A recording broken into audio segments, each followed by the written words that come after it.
We think that if we have the right amount of money, if we have the right amount of recognition, we'll find perfect human happiness. Oh, babe. But I tried, and it didn't work. Let's talk about the Moby Doc. You know, this was not at all what I expected it to be. This was certainly a different kind of documentary. It was more of like an existential look inside your mind. Tell me about the decision to tell that type of story rather than a traditional documentary. It's about 5 years ago. It actually started as a more traditional music documentary. There was one big problem, is it wasn't very interesting.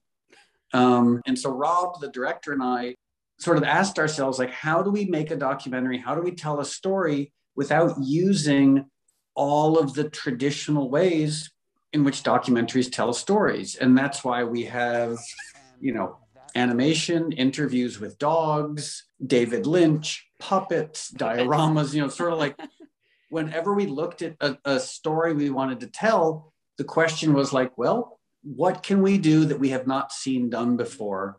At an early age, I found music. And then there was this day when I learned how to mix two records together. It was like magic. Everything I'd ever wanted had been given to me, and I'd never been more depressed. You touched on just sort of vaguely the controversy with Eminem. What is your relationship with him like right now? So I have nothing against him.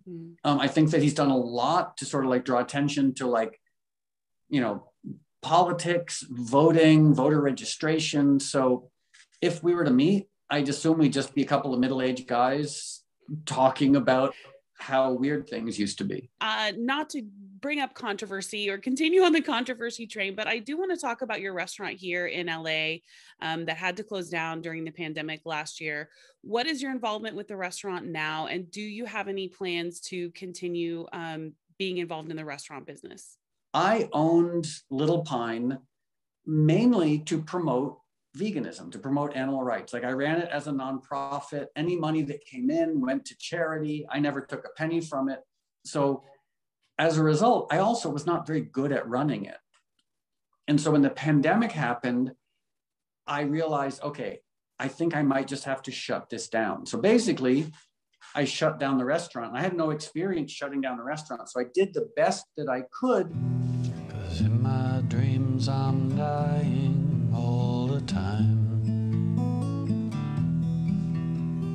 Then I wake, it's kaleidoscopic mind. Tell me what we can expect with this new album. So about 4 years ago, I did my first ever orchestral show here in Los Angeles with Gustavo Dudamel. And after the show, a woman from Deutsche Grammophon, which is the oldest, most respected record label on the planet, came backstage and asked if I wanted to make an orchestral greatest hits album.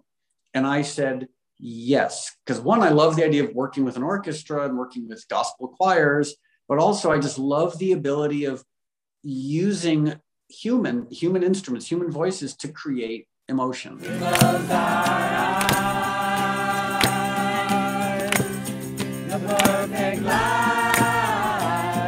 I would love to know what you think is going to surprise people the most when they watch this film. Maybe that David Bowie and I were friends who went on tour together. Yes. Or maybe that I have conversations with dogs. I don't know. It sounds like hyperbole, but music saved me.